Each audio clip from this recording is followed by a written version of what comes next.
მოგესალმებით კიდევ ერთხელ ერთაშია გადაცემა პოლიტიკური სივრცე, მე ვარ ჟურნალისტი მერაბ მეტრეველი. პარლამენტი 15 ოქტომბრიდან შეკრება მანიფესტაციებთან დაკავშირებული წესების გამკაცრების ინიციატივას განიხილავს. სისხლის სამართლის კოდექსსა და ადმინისტრაციულ სამართალ დარღვევათა კოდექსში დაგეგმილ ცვლილებებს იურიდიულ საკითხთა კომიტეტი განიხილავს, რის შემდეგაც საკითხი პლენარულ სხდომაზე გავა. საკანონმდებლო პაკეტს დაჩქარებული წესით განიხილავენ და რას გულისხმობს ახლა ეს პაკეტი? ცვლილებების თანახმად შეკრების ან მანიფესტაციის მონაწილეების მიერ სახის ნიღბით დაფარვის, ცრემსადენი ან მომწავლელი ნივთიერების ქონის, გაზის გზის გადაკეტვის ან დროებით კონსტრუქციის მოწყობის პირველივე შემთხვევა გამოიწვევს ადმინისტრაციულ პატიმრობას 15 დღით, ანუ ჯარიმა აღარ იქნება, ხოლო თუ სამართალდამღვრევი აქციის ორგანიზატორია ადმინისტრაციულ პატიმრობას 20 დღით ვადით. იმგვარ შეკრებაში ან მანიფესტაციაში მონაწილეობა, რომელიც შინაგან საქმეთა სამინისტროს მოთხოვნით შეწყვეტას ექვემდებარება, პირველივე შემთხვევაში გამოიწვევს ადმინისტრაციულ პატიმრობას 60 დღის ვადით.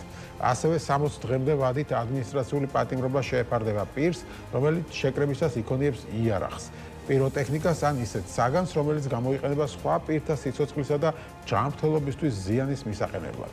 ამგვარი აკრძალული ქმედებები განმეორებით ჩადენა გამოიწვევს სისხლის სამართლის პასუხისგებაში მიცემას 1 წლამდე ვადით, ხოლო მესამე და ყოველი შემდეგი იგივე კანონსაწინააღმდეგო ქმედება 2 წლამდე ვადით.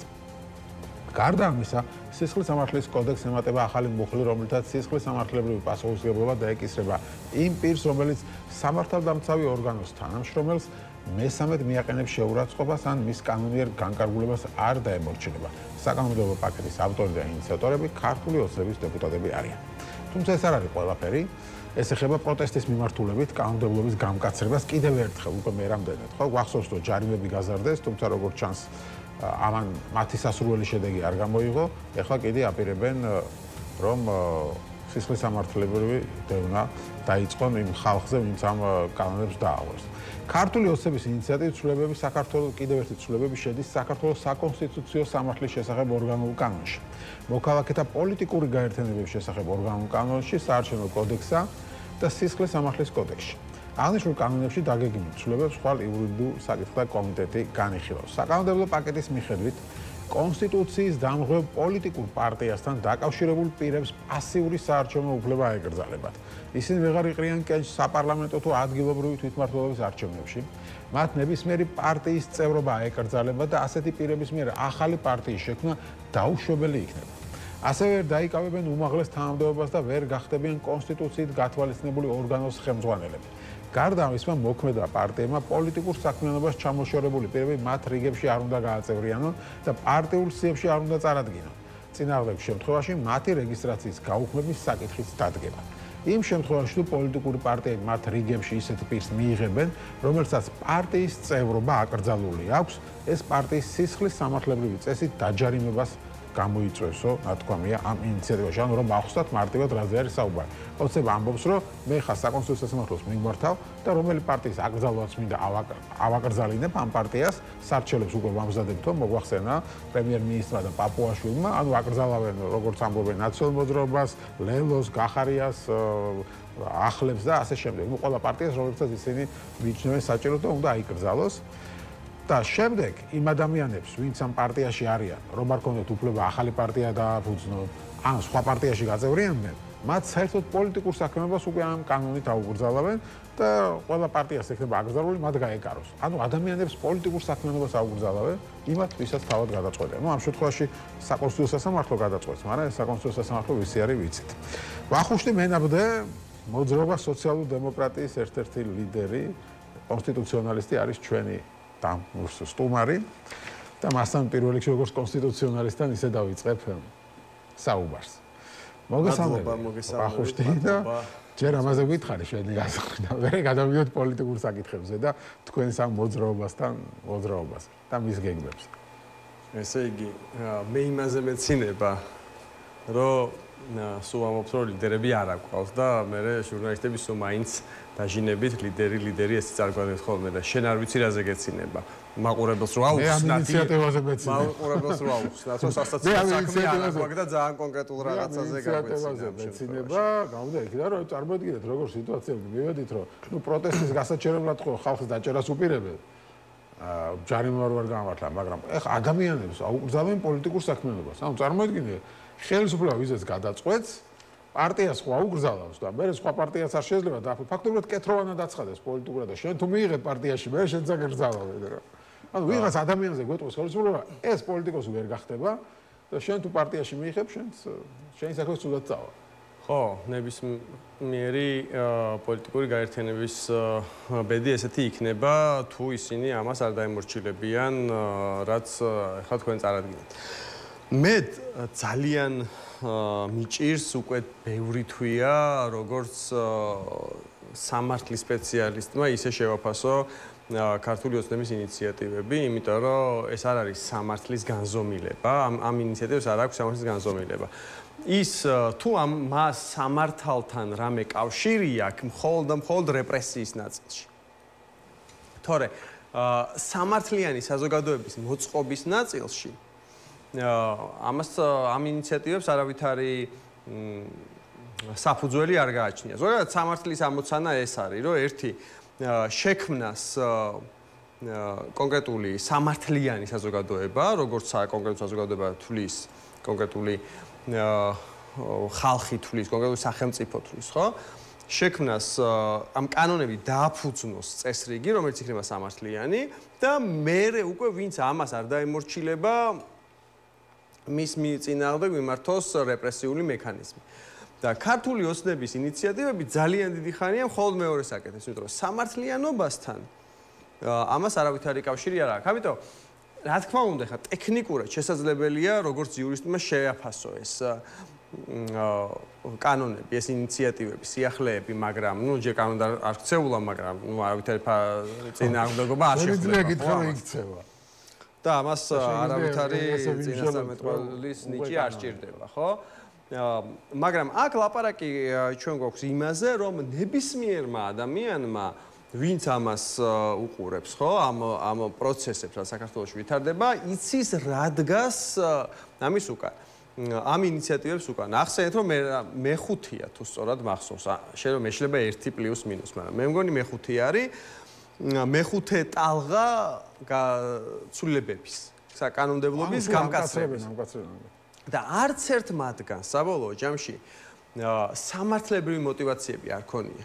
ყველა იყო რეპრესიით მოტივირებული, ყველა ეს ინიციატივა იყო რეპრესიით მოტივირებული და მიმართული საწინააღმდეგო აზრის მიმართ, რაც ამ წუთას ვლინდება წინააღმდეგობაში, ხო? ამიტომ სწორედ ესე უნდა განვიხილოთ. ქართული ოცნების ამოცანა არის გაანადგუროს ოპონენტი ამ ქვეყანაში. ეს არის ქართული ოცნების ამოცანა და მნიშვნელობა არ აქვს ვის სახელს დაარქმევს ამას. ვინ არის მისი ობიექტი, ხო? ანუ ქართული ოცნება რეალურად უდგება საკითხს ასე, რომ შენ თუ გინდა ჩემი ხელისუფლებიდან ჩამოშორება, შენ ხარ უცხო ქვეყნის აგენტი და შენ უნდა აიკრძალო. ან ხარ ნაციონალი და უნდა აიკრძალო. არა, ნუ სხვა მიზეზები. ან ხარ deep state-ის აგენტი და თუ ხარ აგენტი თუ არა ხარ და ნაციონალი თუ არა ხარ, ხა ჩვენი მოშორება რატომ უნდა გინდოდეს? თუ პატიოსანი კაცი. კი ბატონო.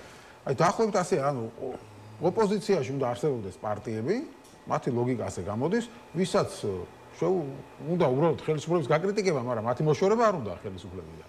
ნუ ასეთ ოპოზიციურ პარტიებს ალბათ აიტანენ. ყოველ შემთხვევაში, ნუ ჯერჯერობით ასე ჩანს. ქართული ოცნების ამოცანა არის რამდენიმე. პირველი ამოცანა არის გაანადგუროს წინააღმდეგობა. მეორე ამოცანა არის წინააღმდეგობის გაანადგურების შემდეგ გაანადგუროს ყველა საწინააღმდეგო აზრი, ყველა ოპონენტი. და მესამე ამოცანა არის ყველა ოპონენტის გაანადგურების შემდეგ გრძელვადიანად დარჩეს ხელისუფლებაში, ისე რომ არავითარი საფრთხე არ შეექმნას მის ხელისუფლებაში ყოფნას. ეს ყველა ცვლილება, რომელიც მან შემოიტანეს ტალღებად, ხო? რას აჩვენებს? რატო შემოგაგ, რატო ამკაცრებ კანონს? და ეს ბოლო ამ საკანონმდებლო ცვლილებების განმარტებით ბარათში წერია. წინა არ იყო ეფექტიანი. ესე იგი, ეს რას გვეუბნება ჩვენ ქართული ოცნების და წინააღმდეგობის შესახებ? ერთი წლის განმავლობაში ქართულმა ოცნებამ ხო გამოიყენა მთელი ადმინისტრაციული რესურსი, ხო გამოიყენა ბრუტალური ძალა, ხო გამოიყენა სასამართლო, გამოიყენა კანონების ისეთი ინტერპრეტაცია, როგორიც მას გაუხარდებოდა, გამოიყენა ადამიანის საჯარო სამსახურიდან გაშვება, უდან 60-ზე მეტი პოლიტპატიმარი ყავს, ყველაფერი გააკეთა, მაგრამ ყოველ ჯერზე გვეუბნება, რომ მე რასაც ვაკეთებ, ეს საკმარისი არ არის. წინააღმდეგობა ისევ ცოცხალია და მჭირდება უფრო მეტი ბერკეტი კანონში, უფრო მეტი რეპრესიული მექანიზმი იმისთვის, რომ დავარცხმარცხო წინააღმდეგობა და ვერც ერთ ჯერზე ვერ დაამარცხა. ეს ჩვენ გვეუბნება იმასაც, რომ წინააღმდეგობა არის ძალიან ძლიერი ქართული ოცნებისთვის. ამიტომ ეხლა ეს ახალი კანონმდებლობა რამდენად მოშლის ამ ყველაფერს, იმიტომ რომ მათი მიზანი არის, რომ რუსთაველის გადაკეთება მოურჩიეს. ისინი ამბობენ, რომ ეხლა შალვა მას რა ქვია, პაპუაშვილმა თქვა, რომ 20 ადამიანი გაშლისო ფეხსო იქო რუსთაველზე და იძახის, რომ უნდა გადავკეტოთ ეს სადაუწესია 20 ადამიანმა მთელი ქალაქის ცენტრალური ქუჩის პარალიზება მოახდინოსო. დღეს იტყვიან არის ლოგიკა ამ სიტუაციაზე. დღეს იტყვიან ამას რუსთაველზე. მართლა საკრძალულია, რომ ცოტა ადამიანმა გადაკეტოს ქუჩა. დღეს ამას იტყვიან რუსთაველზე. რომ ეს რაოდენობა არ არის საკმარისი რუსთაველის გადასაკეტად. ხვალ რაც არ უნდა რაოდენობა გამოვიდეს. იტყვიან, რომ ახლა უბრალოდ იმ მოქალაქეების ინტერესი უფრო მაღლა დგას, ვისაც რუსთაველზე ავტომობილით გავლა უნდა, ვიდრე რამდენიმე ათასი მოქალაქის, ვისაც პროტესტის გამოხატვა უნდა. ზეგ საერთოდ იტყვიან, რომ შეკრებას წინასწარ ნებართვა ჭირდება, მასზე გვეტყვიან, რომ წინასწარ ნებართვასაც არავის არ მისცემენ და ასე შემდეგ, ხო? ნელ-ნელა ამ ყველა ნაბიჯს პროტესტის გამოხატვის შესაძლებლობას წაართმევენ ქართულ საზოგადოებას. სინამდვილეში რა ხდება? სინამდვილეში ჩვენ ხო ვიცით, რომ აქ შეკრება და მანიფესტაცია ეს არის დემოკრატიის უშუალო გამოკრძალული იყო თუ საკმარისი არ არის ადამიანები მათ გადაკეტონ ქუჩა. ხო, მაგრამ ჩვენ ხო კანონი ესე ამ თვალსაზრისით ირღვევა. უბრალოდ ამ კანონს ჰქონდა აღსრულების მექანიზმი, რომ რაღაც ჯარიმა იყო, ხო, რაღაც რამდენიმე ასეული რა, რომელიც გაზარდეს 500 ლარამდე. ამ თავარი კითხვა არის, რომ თუ კანონს არ ღვევენ ეს ადამიანები და კეტავენ ქუჩას, მივიდეს პოლიცია და აღასრულოს კანონი. მაგრამ ამას არ აკეთებს პოლიცია. პოლიცია აკეტინებს ქუჩას და სამაგეროდ კანონმდებლობას ამკაცრებენ და ამკაცრებენ, ხო? აქ კიდევ ერთხელ ვამბობ, მერაბ, ლაპარაკი არის არა სამართალზე, არამედ იმაზე, რისი ძალა ეყოფა რეჟიმს. ამ წუთას რეჟიმს არ ყოფნის იმის ძალა, რომ მათ შორის მის მიერ მიღებული უკანონო და უსამართლო კანონების რაღაც ნაწილი აღასრულოს. იგივე პირბადეებზე, ხო? ეს პირბადეები არის უსამართლო კანონები.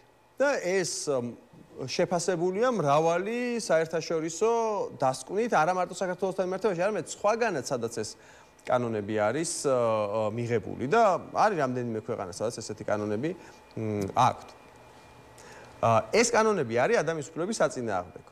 ეს კანონები შემოგვხვდა ქართულ მოცემ, მაგრამ ის ფაქტობრივად ამ უსამართლო კანონებს ვერ აღასრულებს სულ რამდენიმე შემთხვევა, როცა ადამიანი პირბადის ტარების გამო არის დაჯარიმებული. რატო? იმიტომ რომ ქართული ოცნება საკუთარ თავში ამ დრომდე ვერ ნახულობს ძალას, რომ ეს კანონი აღასრულოს. ისევე როგორც რამდენიმე სხვა. ეხლა აქ ლაპარაკი იმაზე კი არ არის კანონია და ეს კანონი უნდა აღსრულდეს თუ არ უნდა აღსრულდეს. აქ ლაპარაკი იმაზეა, ქართულ ოცნებას, როგორც რეჟიმს, რისი გაკონტროლების შესაძლებლობა აქვს. რუსთაველი, როგორც ამ ქვეყნის ერთ-ერთი მთავარი პოლიტიკური ცენტრი 10 წლეულების განმავლობაში, ამ წუთას ქართულ ოცნებას აქვს დაკარგული. იქ ვერ ვრცელდება ქართული ოცნების ძალაუფლება რაღაცა კონკრეტულ მომენტებში. ამიტომ ეხლა მას უნდა ეს არგუმენტი მოსახლეობის მას უნდა რომ ეს გადაკეთოს. ვიღაცებს მიაჩნიათ ლოგიკური, ხო, კანონში წერია, თუ ეტევი ტროტუარზე, დაეტიე ტროტუარზე. უფრო კანონში წერია ისიც, რომ ქართულმა ოცნებამ არჩევნები უნდა ჩაატაროს დემოკრატიულად, მაგრამ ქართული ოცნება არჩევნებს დემოკრატიულად არ ატარებს. რატო? და ზის პარლამენტში, იმიტომ ზის პარლამენტში, რომ ძალმომრეობით დაისაკუთრა იქ არსებული სკამები. საზოგადოების დიდი ნაწილი მას მიიჩნევს არალეგიტიმურად. მაგრამ ქართულ ოცნებას ყოფნის ძალა, რომ სახელმწიფო აპარატი გააკონტროლოს ამ დრომდე. თუმცა მას არ ყოფნის ძალა რაღაც ადგილები გააკონტროლოს წინააღმდეგობის კერებში.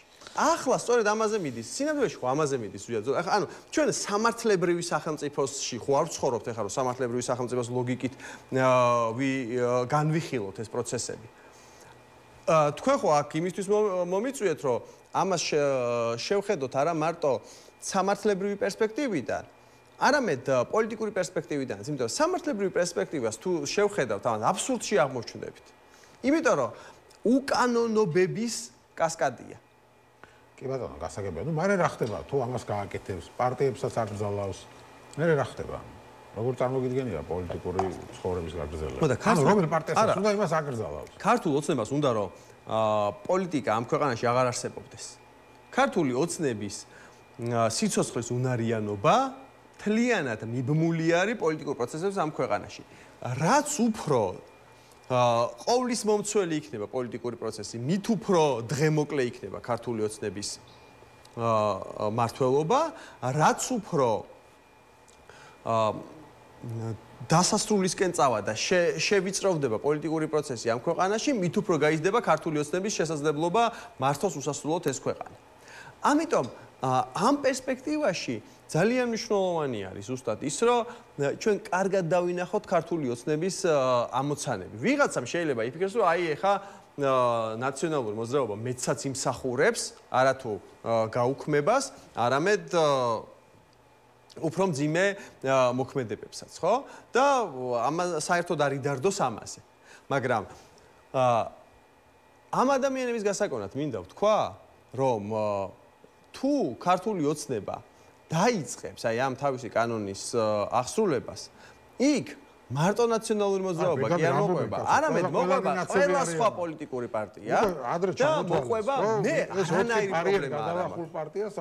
ეს ამის თქმა მინდა რა, მე არანაირი პრობლემა არ მაქვს, პირიქით ორივე ხელით მივესალმები ნაციონალური მოძრაობის, როგორც ავტორიტარული რეჟიმის მართლობის შეფასებას ამ ქვეყანაში და კონკრეტულ შემთხვევაში კონკრეტული პირების ვინც კონკრეტული დანაშაულები ჩაიდნენ ინდივიდუალურ პასუხისმგებლობას.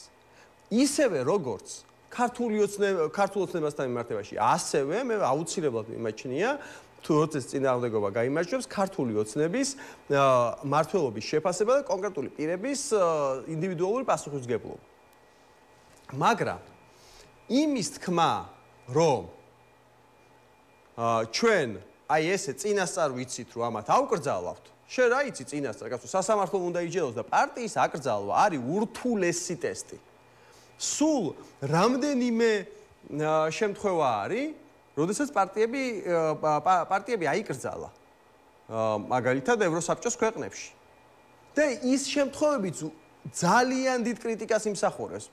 და სისტემური თან არ იყო არც ერთი. მაინც ძალიან დიდ კრიტიკას იმსახურებს. მათი უმეტესი მათგანი და ძალიან დეტალური და ურთულესი საქმე არის ამის გაკეთება. მაგრამ საინტერესო საკონსტიტუციო სასამართლო რას მაგრამ საკონსტიტუციო სასამართლო რას იტყვის იმას, რაც ქართული ოცნება იტყვის. ამაზე არაფერს არ ველოდები. ცხადია, მე არ ველოდებოდი არაფერს ჯერ კიდევ აგენტების კანონზეც კი. თუმცა ნუ იქამდე ძალიან ბევრ საქმეზე. ანუ ქართულ ოცნებაში 2016 წლიდან ყველაფერი გადაწყვეტილი აქვს საკონსტიტუციო სასამართლოში. ისე კიდევ უფრო მძიმე გადაწყვეტილებებზე მოაწერინებენ ხელს.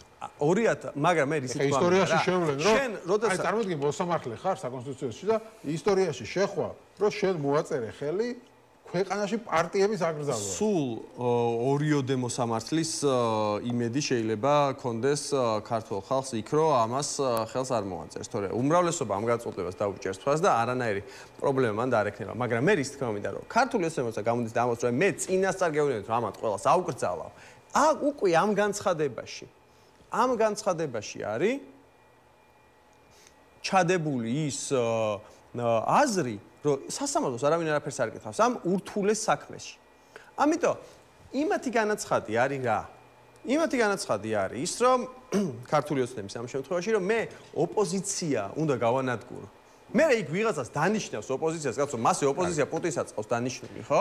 ბოლოს მითხარი, ახლა უკვე პოლიტიკური პროცესის წარმართვა როგორ წარმოგიდგენია, თქვენ დააფუძნეთ მოძრაობა, რომელიც ჯერ პარტია არ არის, მაგრამ რაჟენ კუპრაშვილი მოგადგათ, როგორც ვიცი, თქვენც და რაღაც დოკუმენტაციას გთხოვთ, პლუს აქ უკვე ვილაპარაკეთ პარტიების აღზრდა და პროცესის გაჩერება. მე ვფიქრობ, რომ პროტესტი 4 ოქტომბრის შემდეგ პროტესტის რაღაც მინავლება შეუწყო ამან ხელი ან დისკრედიტაციას და ავით სხვა სიტუაცია შეიძლება აქ მოვძებნოთ და ანუ მოკლედ რთული ვითარება ამ ველზე და ყველას თან საინტერესოა ერთი მთავარი კითხვა როგორ წარმოუდგენიათ მათ გაგრძელება მოვლენების რა უნდა შეიცვალოს თუ როგორც ხდება ხა თქვენ გაქვთ საზმაუს მარშით დადიხართ ხა ხო მარშით ყოველდღე გავიგეთ მაგრამ რამე უნდა შეიცვალოს ამ პროცესში თქვენი ხედვით თუ არ უნდა შეიცვალოს ბევრი კითხვა დამისვე ხა და შევეცდები უპასუხო მორიგეობით. პირველ რიგში დავიწყებ ანტიკორუფციული ბიუროს ვიზიტით ჩვენთან, წერილით. ანტიკორუფციულმა ბიურომ მოძრაობა სოციალური დემოკრატიის, რომელიც არაკომერციული იურიდიული პირად არის ხა დარეგისტრირებული, გამოუგზავნა წერილი, უბრალოდ მიმართა სასამართლოს და მე სასამართლომ გამოგიგზავნა ჩვენ წერილი, სადაც მან სასამართლოსგან მიიღო წვდომა საორგანიზაციო ჯგუფის 12-ვე წევრის პირად ანგარიშებზე შეუზღუდავი წვდომა. ანუ აი ეხა თქვენთან რო ავტობუსით მოვედი, იმის შესახებაც აქვს ინფორმაცია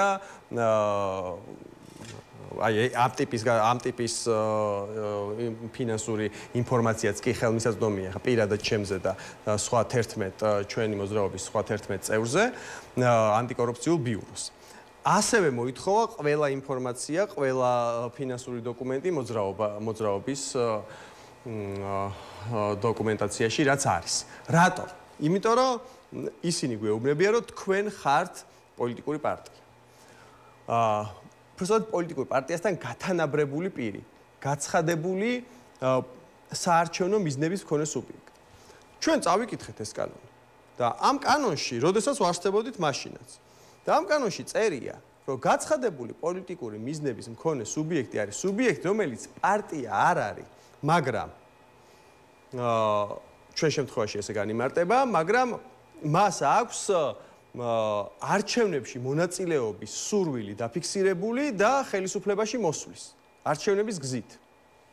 ჩვენ მკაფიოდ ვთქვით, რომ არჩევნებში არ ვიღებთ მონაწილეობას მანამ სანამ არ დაინიშნება დემოკრატიული არჩევნები.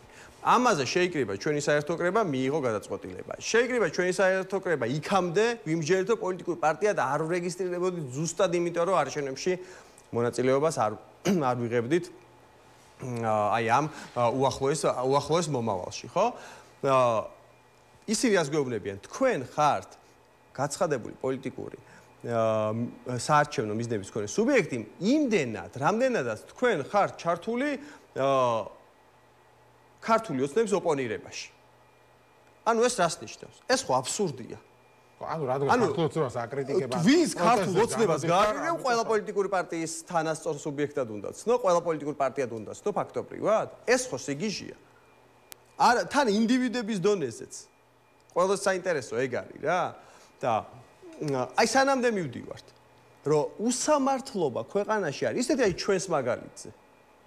ჯერ ხო ერთ დღეში რომ უნდა დავერეგისტრირებიეთ 3 თვე გვაწვალეს მაგის რეგისტრაციაზე. ბოლოს დაგვარეგისტრირეს და ეხა გვეუბნებიან, რომ რახან ქართულ ოცნებას აკრიტიკებთ, მაგიტო თქვენ ხართ პოლიტიკურ პარტიასთან გათანაბრებული სუბიექტი.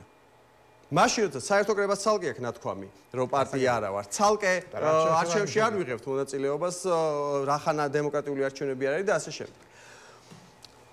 მაგრამ ამასაც ჩვენ განვიხილავთ სწორედ როგორც ზეწოლის ინსტრუმენტს. რისი საშუალებაც აქვს ჩვენზე, იმ ინსტრუმენტს იყენებენ. ეხლა მითხარი რა უნდა შეიცვალოს ჩვენი აზრით. რაც შეეხება ცვლილებებს. ჩვენი მთავარი სათქმელი არის რა? პირველი 4-ზე ჩვენ ვეთანხმებით 4-ის კრიტიკას, მეტიც მწვავედ ვაკრიტიკებთ 4-ს. როგორც უპასუხისმგებლო მოქმედებას მისი ორგანიზატორების მხრიდან, მაგრამ ეს წინააღმდეგობის განვითარებას და გაძლიერებას რაში ეხმარება, ხო? გარდა იმისა, რომ შეგვიძლია ვისწავლოთ შეცდომებზე და აღარ შევხედოთ ამ პროტესტს მხოლოდ 4 რუსთაველის ფარგლებში, ხო?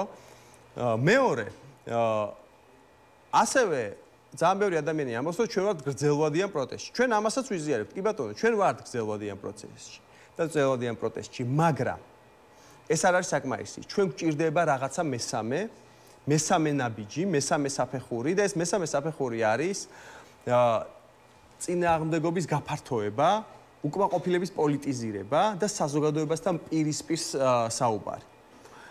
ამას ეს ემყარება ჩვენს შეხედულებას, ჩვენს განცდას და ჩვენს დაკვირვებას საქართველოს პოლიტიკურ პროცესებზე, რომ ძალიან ცოტა პოლიტიკური ერთობა მუშაობს საზოგადოების ფართო ჯგუფებთან.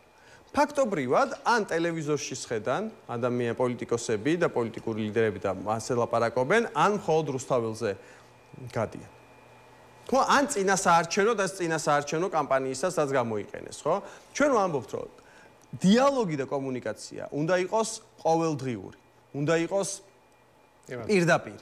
ამიტომ ჩვენ ამას ვაკეთებთ. მაგალითად, ჩვენ გვაქვს ერთი მხრივ ძალიან მყარი კომუნიკაცია ყველგან სადაც კი თუ რამე ჯგუფი არის ფორმირებული, რომელიც იბრძვის თავისი ლოკალური პრობლემებისთვის, ჩვენ დავიწყეთ ახლა კვირაში ერთ სრულ დღეს უთმობს ჩვენი ათეულობით წევრი დედაქალაქის სხვადასხვა ხალხმრავალ ადგილებში შეხვედრებს, ვარიგებთ ჩვენს მასალებს, გაზეთებს და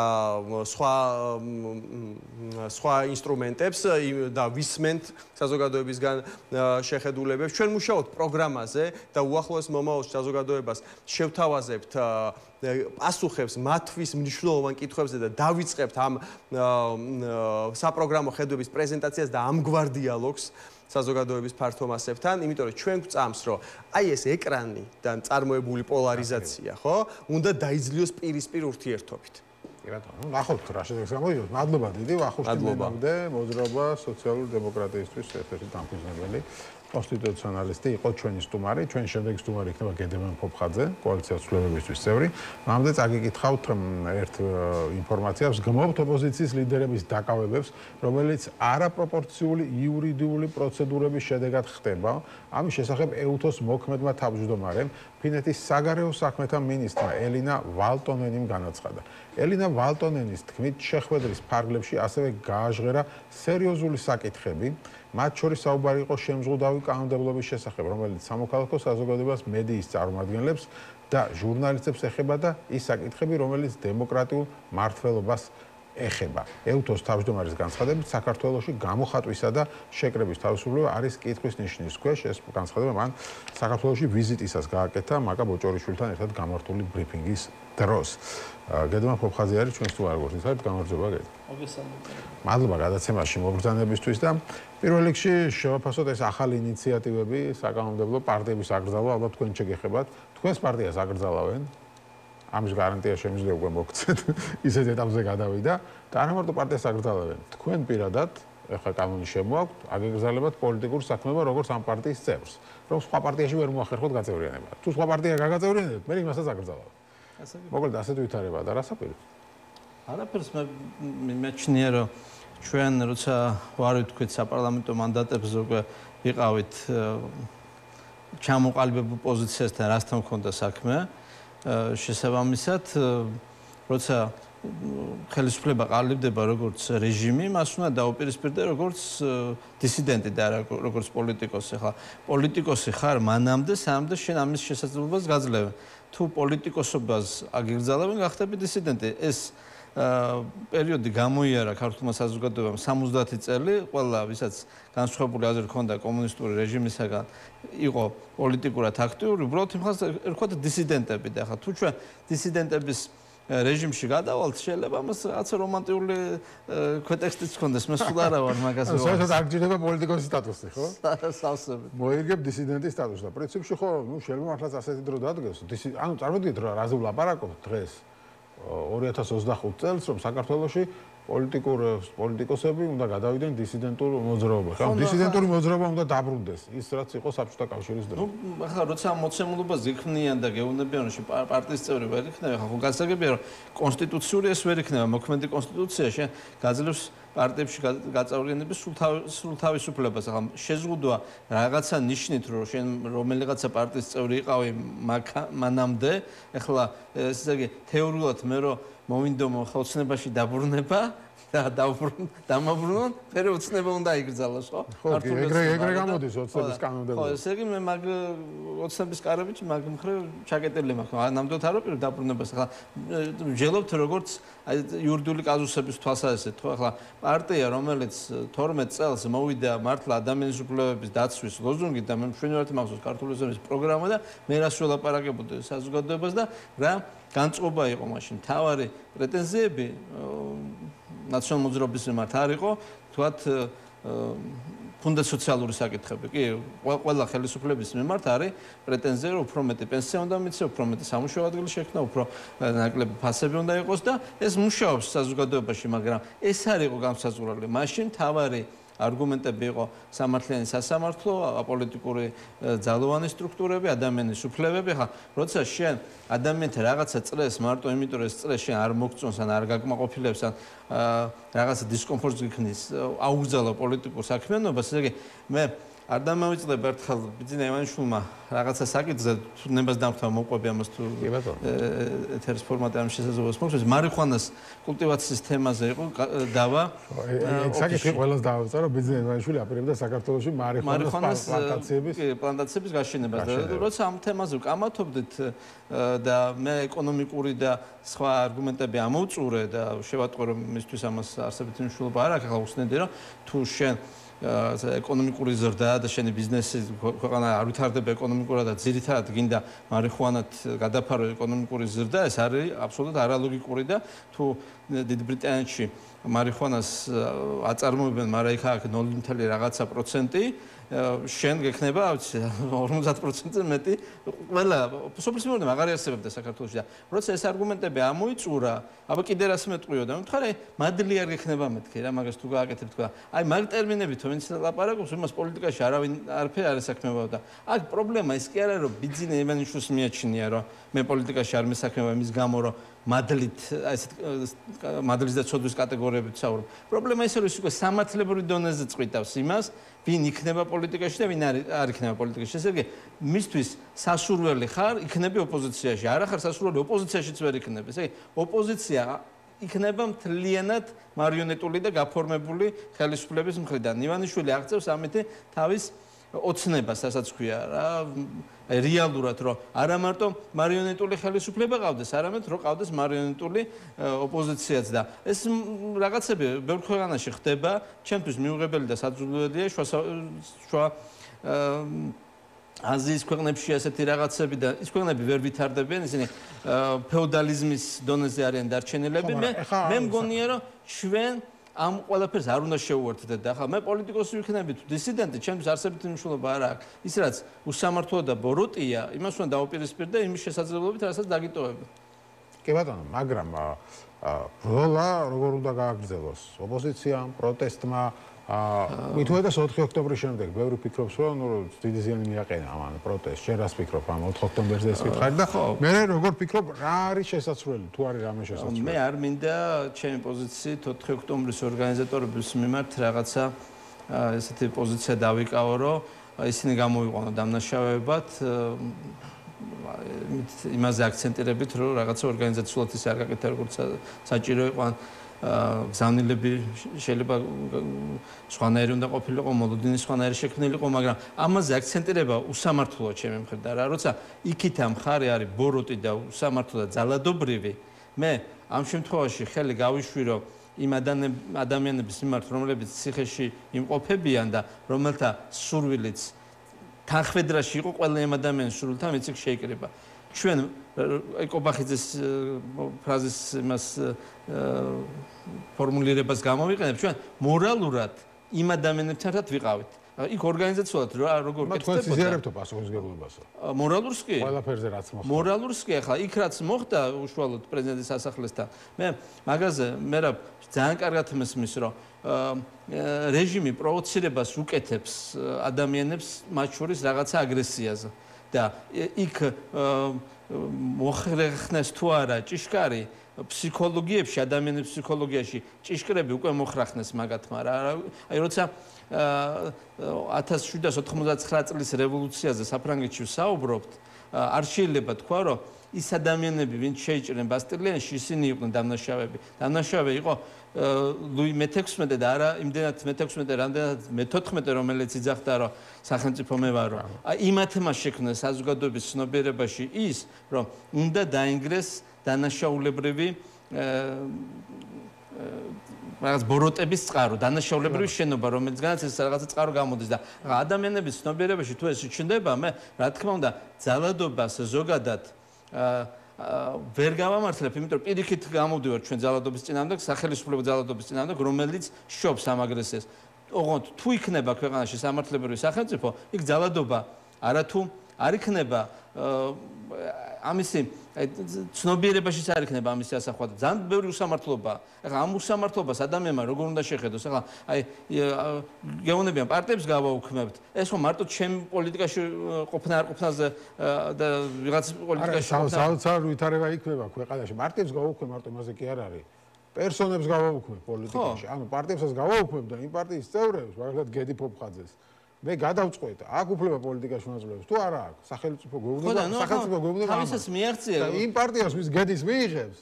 ივანიშვილმა მე რომ მითხრა რომ აი შენ რომ მადლის რაღაცა კეთროვანი იქნები. მადლის კატეგორიით საუბრო პოლიტიკაში ყოფნის უფლება არ აქვს, ესე იგი. ეხლა თვითონ საუბრობ მადლზე, რელიგიაზე, ტრადიციაზე და რა ყველაფერზე.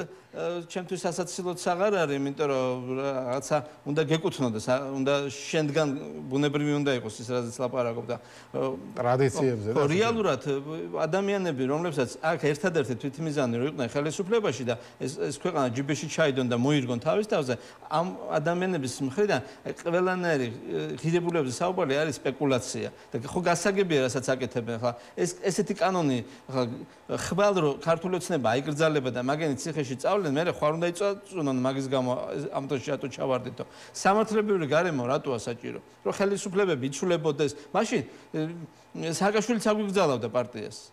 ჩვენ ძალიან კარგად გვახსოვს, მე ქუჩა დავდიოდი და მოქალაქეობა რო გაუქმეს. ბიძინა ივანიშვილის ხელმოწერებს ვაგროვებდი და რო ჩაეწერათ კანონში, რომ ოლიგარქს არა აქვს უფლება პარტია შექმნასო და ჩვენი პარტია არ დარეგისტრირებულიყო, ქართული ოცნება და ის პარტიები, ვინც კოალიციაში შევედით, მაშინ ყველა გაეუქმებინეთ მაგის გამო. ხო, ჩვენ ხო არჩევნებზე საერთოდ ვერ გავიდოდით. არჩევნები რო გაეყალბებინათ, ჩვენ თუ ჩვენ ხო არჩევნებს ვერ მოვიგებდით. ესე იგი, ამ შენი საქციელებს შენ უბრალოდ სააკაშვილს ეუბნები, რომ შენ ტყვანი იმაში კი არ იყავი, რომ ხალხის კეთილგანწყობა დაკარგე და ოპოზიციურად განეწყო ხალხი. ტყვანი იმაში იყავი, რომ მე არ ამგრძალე და ჩემი მომხრეები ციხეში არ ჩასვია. რომ ქართული ოცნება თქვენ გაცხადებს რაღაც deep state-ის აგენტებად, მაშინ მახსოვს სააკაშვილი გაცხადდა რუსეთის აგენტებად. კი, ამ შულობა. თუ ეგ არის ხა мотиваცია ან სხვა რამე. მე როგორ უნდა მეთქცებინა რუსეთის აგენტი არა. ესენი რა გზით მიდიან იცი, რომ აგენტობის გამო კი არ გძალებენ, აი წინა მართლობის დროს ჩადენილი დანაშაულები კომისია ხო ამიტომ შექმნეს.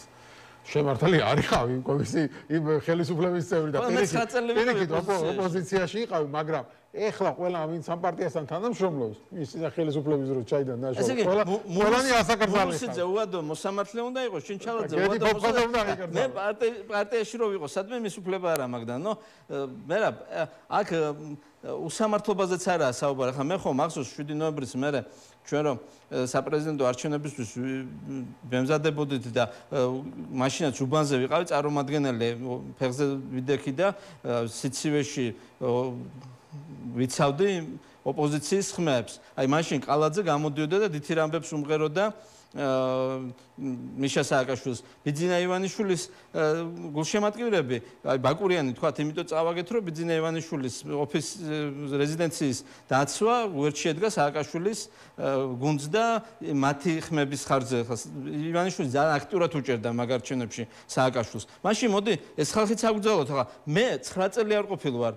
9 წლის მანძილზე ერთი დღე არ ყოფილა სააკაშვილის მომხრე და ივანიშვილი ფულითაც ეხმარებოდა 7 ნოემბრის მიტინგი რო დაირბა, ფულიც მიცა პრემიები დაურიგა ხალხს, ახლა მაშინაც დარბევებს აფინანსებ და ახლა დარბევებს თვითონ აწარმოებს და აი მე ვერ ხვდები რამდენად შეიძლება აქ რაიმე მორალური სტანდარტი იყოს, მაგრამ მაგას პრინციპში არ აქვს მნიშვნელობა რას უნდა მივხვდე ხო გასაგებია აქ მგელი და კრავის სიგავარაკის სიუჟეტი მოქმედებს რა მე რა არგუმენტები საუნდა თქვა ბოლო არგუმენტი იქნება ნაცებ უზოს ერთი წლის დაბადებული ძალი ხარ ხო ხო ჯერ ვიყავი ნაცმოძრაობასთან ოპოზიციაში ყველა არჩევნებიდან არჩევნებამდე ყველაფერს ვაკეთებდი რომ ნაცმოძრაობა ხელისუფლებაში აღარ ყოფილიყო და ხა შენ რომ მაგ არგუმენტით ნაცმოძრაობა ცუდი იყო მე მიგზავა პოლიტიკურ აქტივობას მარასია ხო გელი და კრავში ხო ერთი წლისაც არ ვარ და შაშარწი როგორ დაგიშალა მაგ არგუმენტის ვარიანტის ეგ არის რომ ხა ნაცების დროს საერთოდ არ იყავი ნაცი და იყავი ოპოზიციაში მაგრამ დღეს როგორც ნაცის იაგრძელო ხო და მაგენი იყვნენ ნაცები მე მაგათგან ოპოზიციური აქტიურობა ერთი დღე არავისგან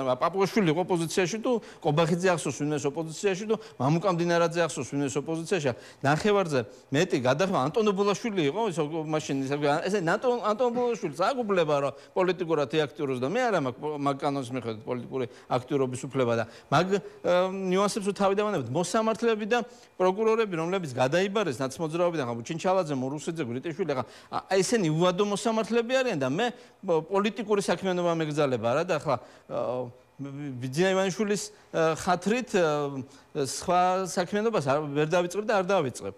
ხა თავაზობს რომ რეალურად პოლიტიკური თავშესაფარი მოვითხოვო, ხო? რეალურად მაგ კანონის მეორე ნაბიჯი პოლიტიკოსებისთვის, რომლებიც დისიდენტები უნდა გავხდეთ, არის პოლიტიკური თავშესაფარი. რა თქმა უნდა, არ მოვითხოვთ და რა თქმა უნდა, მოვირგებთ დისიდენტის სტატუსს და გავაგრძელებთ საქმიანობას დისიდენტის სტატუსით და თუ აქამდე შენ რომ მიძახდი პოლიტიკოსად წარმოგდგენდი, მე წარმოგდგენ როგორც დისიდენტად, მაგრამ მე მეეჭვება რომ პალიტრამ დიდი ხანი გააგრძელოს მაგის მერე საქმიანობა, იმიტომ რომ მაგ პოლიტიკოსების დისიდენტებად ქცეული პოლიტიკოსების ნუსხა მოვა მე ტელევიზიებში და დაიდება რომ ესენი deep state-ის აგენტები არიან და ეთერებში არ გამოიყვანოთ და არაფერი არ ალაპარაკოთ და ჩვენ ხედავთ რისკენ მიყავს ამ რეჟიმს საქართველოს პალიტრამ ბევრჯერ დაამტკიცა რომ დამოუკიდებელი ტელევიზია კი მაგრამ ნუ მაშინ ტელევიზიას აგიგზალა ჩვენ არ ვიცი ხა მაგ დონემდე მივლენ შეიძლება მაგრამ და რატო არა ამ კანონის მერე ამ კანონის ლოგიკა მაგია ხო უკვე ვერაფერს ვერ გამოვრიცხავ ამ კანონის ლოგიკა არის ის რომ ვინც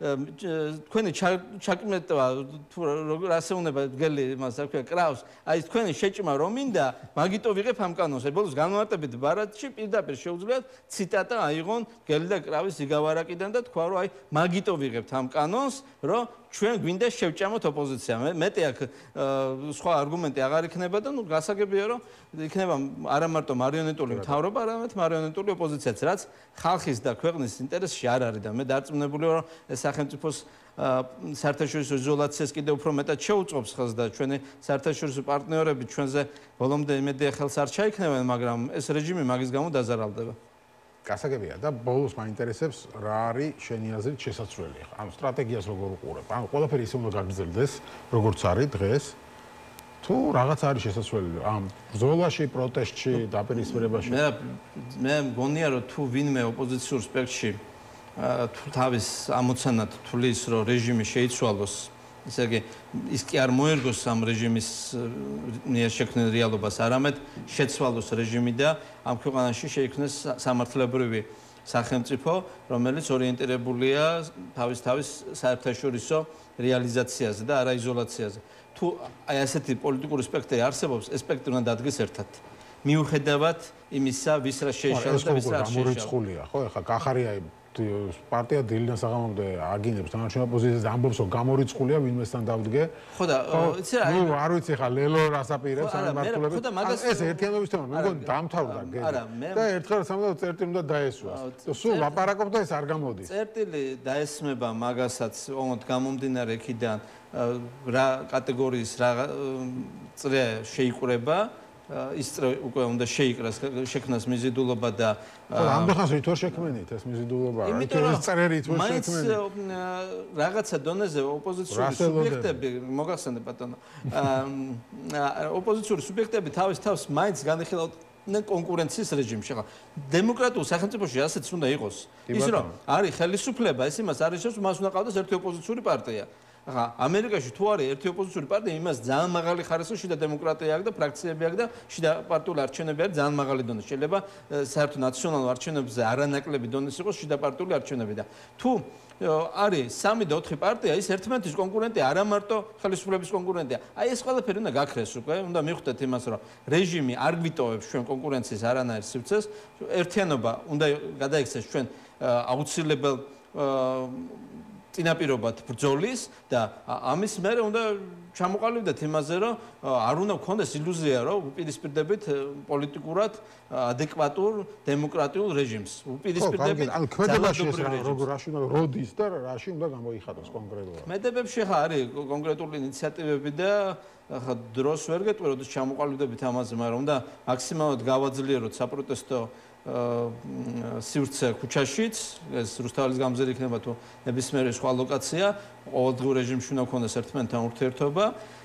ყველას, ვისაც უნდა ბრძოლა რეჟიმთან, იმ ადამიანებთან უნდა გქონდეს კომუნიკაცია და აქცენტი უნდა გადავიტანოთ ძლავრ სახალხო პროტესტზე, მაგრამ ეს ძლავრი სახალხო პროტესტი უნდა იყოს მაქსიმალურ თანხმედრაში ჩვენ საერთაშორისო პარტნიორების პოზიციებთან, იმიტომ რომ უნდა გვესმოდეს იმისიც, რომ როცა ჩვენ ბოიკოტის რეჟიმი ავიღეთ ჩვენი ბრძოლის საშუალებად და გამოვიყენეთ პარლამენტთან მიმართებაში, თვითმმართველობის არჩევნებთან მიმართებაში და თქვით, რომ ჩვენ მოძალად და თვითმმართველ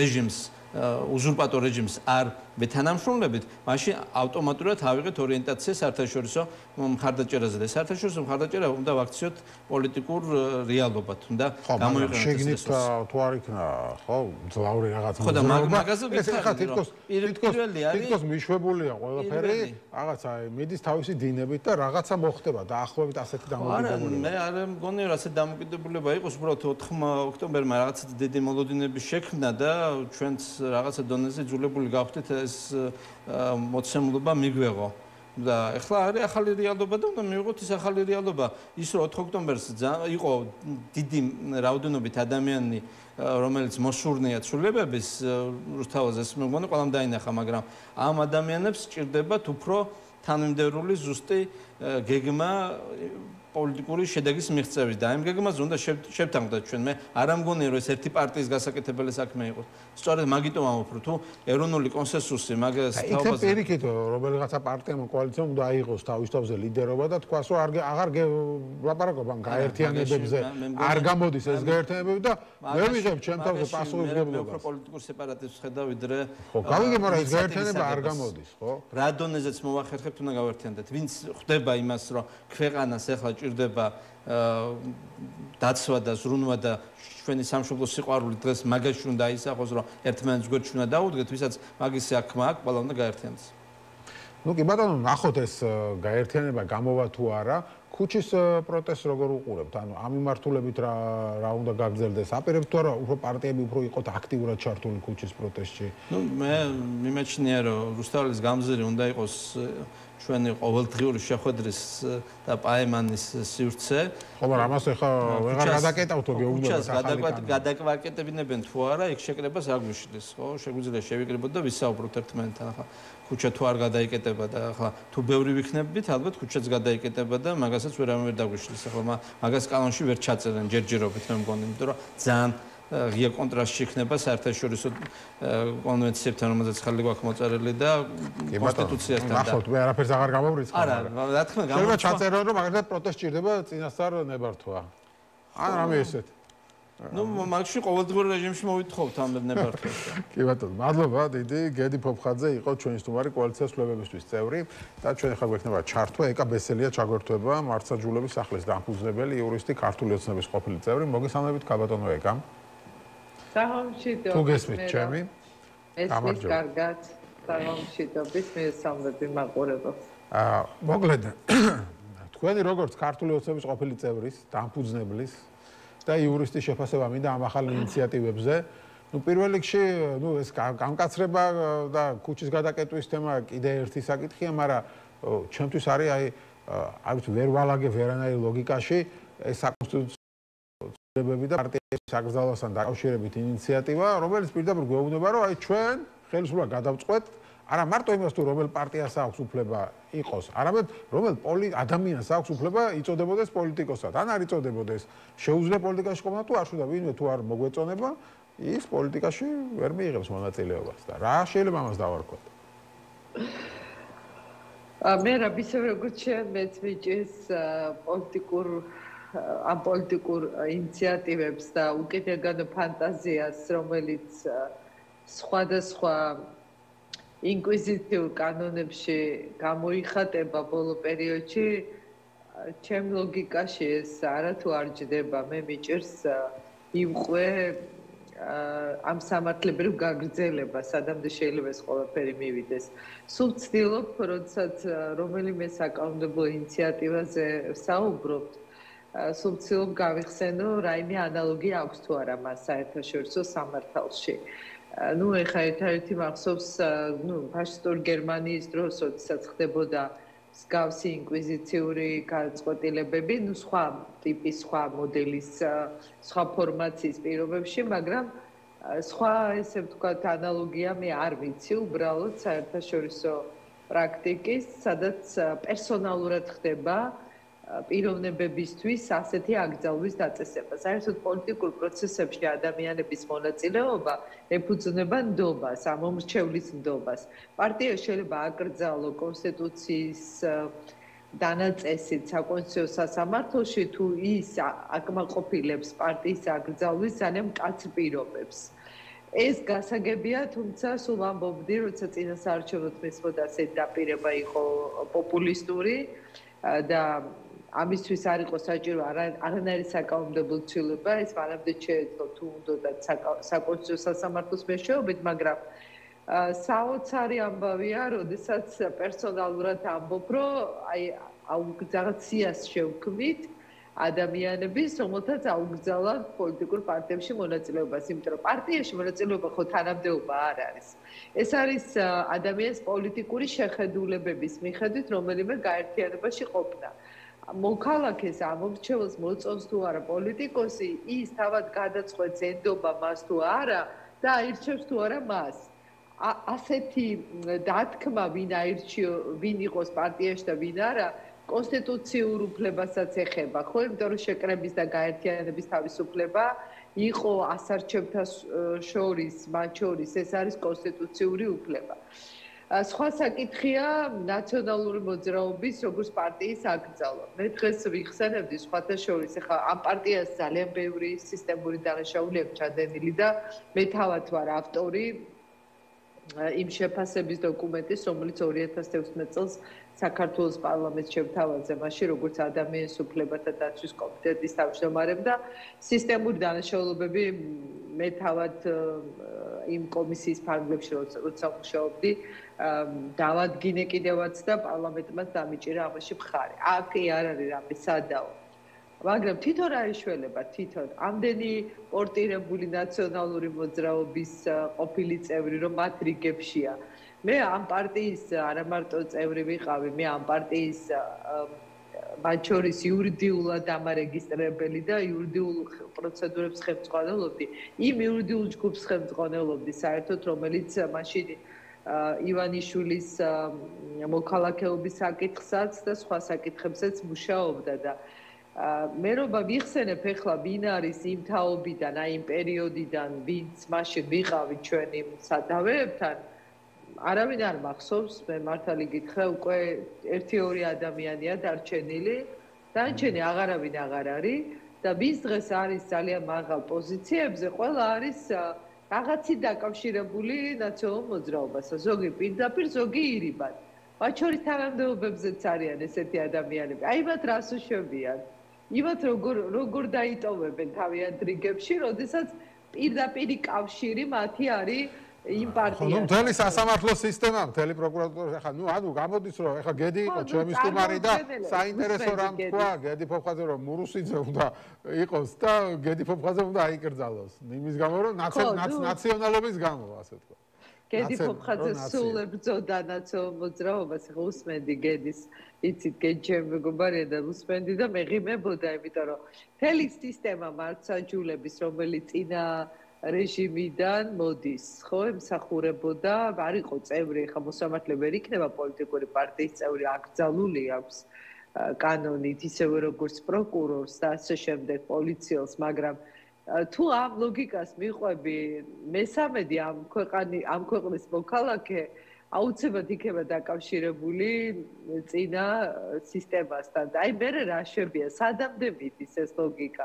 მე მეღიმება ამაზე ხა, მე ართა დასაწყისში არა სისტემასთან კაცო, როგორც დაანონსეს გახარიას პარტიასაც აკრძალავენ, ხო, რომელიც საერთოდ არ იყო მეგონი ქვეყანაში ნაციონალური და მათი პრემიერ-მინისტრი იყო. ანუ ყველას გადაწყვეტენ, რომ ვისაც გადაწყვეტენ, რომ ნაცად გამოაცხადონ, გამოაცხადებენ, მოკლედ. და აკრძალავენ. მე მიჭირს მერაბ სერიოზულად ასეთ ანომალიურ ლოგიკას თუ ანომალიურ განვითარებას ლოგიკას არა განვითარებას რაც ფანტაზიების მივყვე და რაიმე გითხრა შესატყვისი შეუძლებელია იმიტომ რომ არ ხდება ასეთი რამ აი საერთაშორისო სამართალი არ ცნობს ასეთ მოვლენებს და იმდენად შორს მიდის უკვე ამათი ფანტაზია მე ნაკლებად მაწუხებს ახლა ნაციონალური მოძრაობის წევრების ამბავი მაგრამ და მართლა მაინტერესებს საკუთარ წევრებს რას უზამენ დღეს რო არიან გაჯერებულები ნაციონალური მოძრაობის ყოფილი წევრებით ეს მათი კითხვა მათი პრობლემაა მაგრამ მე ძალიან მაწუხებს მეორე რამ კანონები რომელსაც იღებენ მოქალაქეთა გამოხატვის შეკრების თავისუფლების წინააღმდეგ ეს არის ასევე ძალიან საგანგაშო და არ იქნებოდა აი მათ შორის ინიციატივა რომ იცით ხო რამდენჯერმე წინააღმდეგობის გაწევა თუ ამ შემდეგ აქციებზე სახის დაფარვის შემთხვევაში იწევს კაცრ სისხლისამართლებრივ სანქციებს ასეთი მიდგომები მთლიანად არღვევს საერთაშორისო სამართლის პრინციპს, იმიტომ რომ იერარქიით ჯერ კონსტიტუცია ყველაზე მთავარი კანონი და შემდგომ ვიდრე აი ეს კანონები ახლა რასაც იღებს ეს პარლამენტი, იმაზე მაღლა დგას კონვენციები და საერთაშორისო შეთანხმებები. მათ შორის პირდაპირ ნორმატიული მოქმედების ძალა აქვს სტრასბურგის სასამართლოს პრეცედენტულ განწყობილებას. ამით რისი თქმა მინდა? რაც არ უნდა ინკვიზიციური კანონი მიიღოს პარლამენტმა, თუ ის ეწინააღმდეგება ადამიანის უფლებათა ევროპულ კონვენციას, ან გაეროს პაქტს, ან ნებისმიერ შეთანხმებას, რასაც საქართველოს მიერთებულია, უფრო მაღლა მდგომი კანონი მოქმედებს, ანუ კონვენციური სტანდარტი მოქმედებს. ეს იმას ნიშნავს, რომ წესი ჩვენ არ უნდა ვღელავდეთ ნორმალური სასამართლო რო გქონდეს ასეთ არანორმალურ კანონებს რო იღებენ, იმიტომ რომ მაღლა მდგომი, უფრო მაღალი ძალის მქონე კანონი, კონვენციური სტანდარტი ანუ და ამ შემდეგ ფარავს ასეთ შემთხვევებს და მოქალაქეებს იცავს ასეთი თვითნებური ქმედებისგან, მაგრამ ეს იქ სადაც ნორმალური სასამართლოა. ამ სასამართლოს პირობებში რომელი მოსამართლე განშის, ეხლა არ ვიცი, მცირე გამონაკლისის გარდა და იმ მცირე გამონაკლისთან არ მიდის ასეთი საქმეები. რომელი მოსამართლე დაადგენს, რომ ეს კანონი ანტიკონსტიტუციურია, და საკონსტიტუციო სასამართლო აღარ ახორციელებს კონსტიტუციურ კონტროლს, ფაქტიურად ეს სასამართლოც გაანეიტრალა ოცნებამ და ის აქცია ჩემთან სამწუხაროდ მათ შორის და მათთვისაც სამწუხაროდ აქცია ასევე პოლიტიკური ინსტრუმენტად და ერთ-ერთი ამ სასამართლოს შეეძლო ეთქვა რომ ეს კანონები ანტიკონსტიტუციურია მე არ ვიცი დღეს მაგრამ ეხლა პარტიების აკრძალვას აპირებენ სწორედ საკონსტიტუციო სასამართლოს ხელით ხო აი მე მართლა ვერ ხვდები ეხლა ამ გადაწყვეტილებას რომ მოაწერენ ეს მოსამართლეები ან ისტორიაში შევლენ იმით რომ ხელი მოაწერეს გადაწყვეტილებას რომლის მიღებას პარტიები აკრძალეს ქვეყანაში მე რა ბეხა თქვენ რატო გიკვირთ მას შემდეგ რაც ის რუსული კანონი სადაც მეც გამოვდიოდი ხო საკონსტიტუციო სასამართლოში როგორც პრეზიდენტის წარმომადგენელი, როდესაც ჩვენ ვითხოვდით შეჩერებას იმ კანონის, რომელიც პირდაპირ 78 მუხს კონსტიტუციის ეწინააღმდეგება და საქართველოს ევროატლანტიკურ სივრცეში გაწევრიანების ვალდებულებას პირდაპირ ფეხქვეშ თელავს და ამაზე საკონსტიტუციო სასამართლომ თვალი დახუჭა. არჩევნების თემაზე სარჩელზე თვალი დახუჭა. ხა ამის შემდეგ არ ვიცი თქვენ გაგიკვირდებათ რომ დღეს იპოვონ სასამართლოში საკამარისი მოსამართლეები რომელთაც მათ შორის ამ წარმოუდგენლად ანომალიურ კანონ საჩივარზე მიიღებენ დადებით პასუხს. მე არ გამიკვირდება არაფერი, იმიტომ რომ სასამართლო დღეს ძალიანად მონოპოლიზირებულია. ის ძალიან კარგი რამდენიმე მოსამართლე, რომელიც დარჩა საერთო სასამართლოების სისტემაში, მათთან ეს საქმეები არ მიდის. საერთოდ გამოსაკვლევია და გამოსაძიებელია ეს საქმეების განაწილების წესი, რომელიც წესით უნდა იყოს ავტომატური, შემთხვევითი განაწილების პრინციპი და რატო ხდება ერთი და იგივე მოსამართლესთან, ამასაც გამოძიება ჭირდება. და მთლიანობაში ყველა ეს ანტიკონსტიტუციური კანონი, რომელიც კონსტიტუციურ ტესტს ვერ გაივლის და შეგვიძლია წავიღოთ საერთაშორისო სასამართლოში, უბრალოდ ცოტა მეტი დრო დაჭირდება, ოცნება მიცის, რომ ამას მეტი დრო ჭირდება. უბრალოდ ამ დროში ცდილობენ მოიგონ და იმ პირობებში, როდესაც არც მოსამართლე არ განსჯის ამას სამართლიანად, არ დაიწყებს ახლა რევიზიას, აი კონვენცია უფრო მაღლამდგომია, კონსტიტუცია უფრო მაღლამდგომია და ეს კანონი არაკონსტიტუციური და არ გამოვიყენებ, ამას იცის, რომ არ გააკეთებს აი ეს მოსამართლე, სადაც ხდება ასეთი საქმეები, ამიტომ ცდილობენ, რომ აი ამ მოკლე დროში რაღაცა რევანშისტული ინერციით გააგრძელონ მოქმედება. ეს ჩემთვის, როგორც იურისტისთვის გამაოგნებელია, ეს სრულიად არგოს კონსტიტუციურ წესრიგს ქვეყანაში და სად მივყავართ ამას? ეგ არის თავარი კითხვა, ამაზე რომ მოკლედ მიპასუხოთ მართლა, ანუ სად მიდის, რა სახელმწიფო გვექნება საბოლოო ჯამში ჩვენ? არასამართლებრივი, ავტორიტარული სახელმწიფო, უბრალოდ საქართველოში ასეთ სისტემა დიდხანს ვერ ძლებს და ის მალე დასრულდება. ესაა ლოგიკა, ესაა ჩვენი ისტორია, ესაა კანონზომიერება. გასაგებია. მადლობა დიდი ქალბატონიკა. ეკა ბესელია იყო ჩვენი სტუმარი. ჩვენ გვექნება რეკლამა, რეკლამის შემდეგ საინტერესო სტუმრებთან ერთად დავბრუნდებით. ირაკლი მელაშვილი და ლაშა ტუღუში შემოგვიერთებიან და მათ ერთად გავანალიზებთ ქვეყანაში შექმნილ პოლიტიკურ ვითარებას.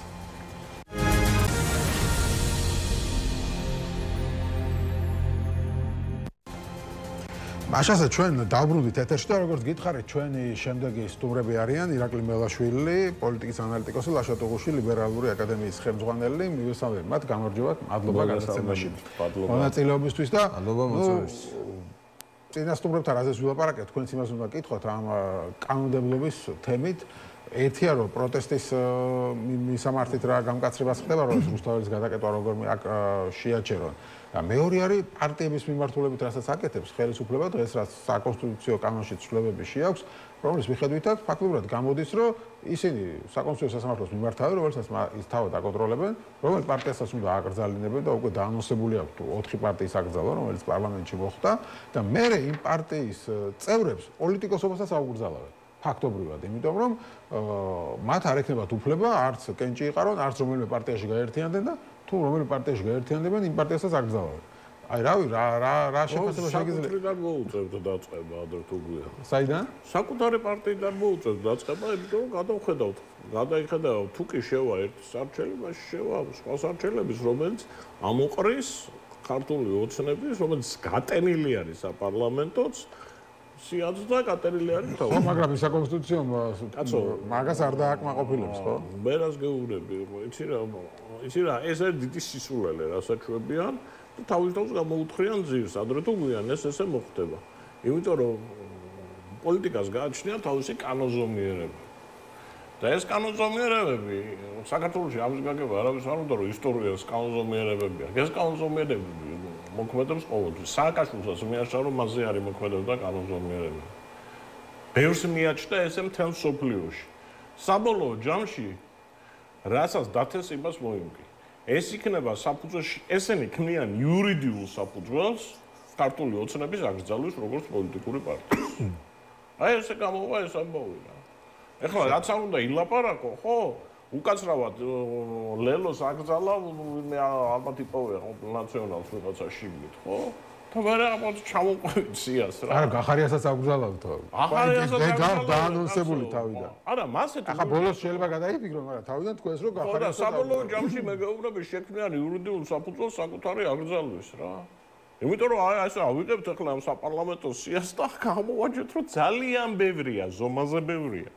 ასეთი რომელიც იყო ნაციონალური მოძრაობის აქტიური წევრი და მხარდამჭერი და ასე შემდეგ. უთო დიცისულელე შვები არ მე რომ მკითხო, მაგრამ ნუ ხერფერს ვერ იზამო. შენი შეფასება როგორი არის ამის რასთან ის ასე ვთქვათ წინაშეს დავდეკით. ხო, წარმოიდგინე პარტია ხელისუფლება გადაწყვეტს, ლაშა ტუღურს აქვს უფლება იყოს პოლიტიკოსი თუ არ იყოს.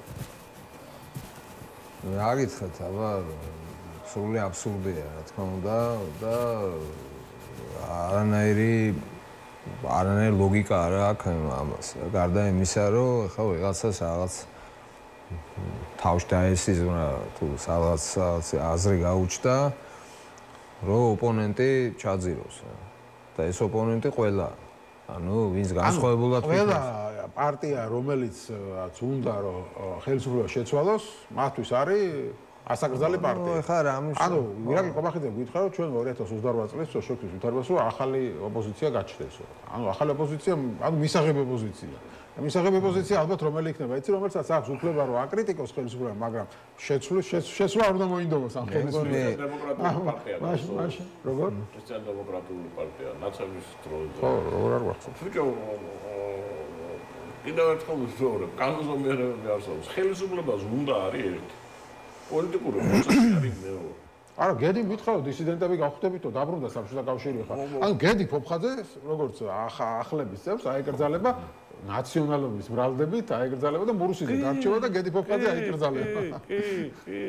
და 21 საუკუნეში გვექნება დისიდენტური რაღაც პოლიტიკური გაერთიანებები. ცირა, ეგ პროცესი, მე მგონი პროცესი აჩვენებს რა. ერთადერთი პრობლემა არის, ბოდიში ლაშა, ძალიან მარტივ რაღაცას გეტყვი რა. ეს ყველაფერი ხდება იმის გამო, რომ ოპოზიცია არის სუსტი რა. ოპოზიციას რომელსაც ექნება საზოგადოების მხარდამჭერა და საზოგადოება გამოვიდეს და დადგეს ოპოზიციის მხარეზე და შენ ნახავ ერთი ვინას აკრძალავს რა და ის საკონსტიტუციო სასამართლო მართლა არ მიიღოს მე გადაწყვეტილება ქართული ოცნების აკრძალვის. ჩვენი ამოცანა არის ერთი რაღაცა, აღარ ვუნტკიცოთ ხავს რომ რა ცუდი არის ხელისუფლება რა. 70% ყველა გათვლით გიჩვენებს, აი ეს ბოლო თვითმმართველობის არჩევნების რაღაც ოპოზიცია ბოიკოტია განადგურდა, ხო?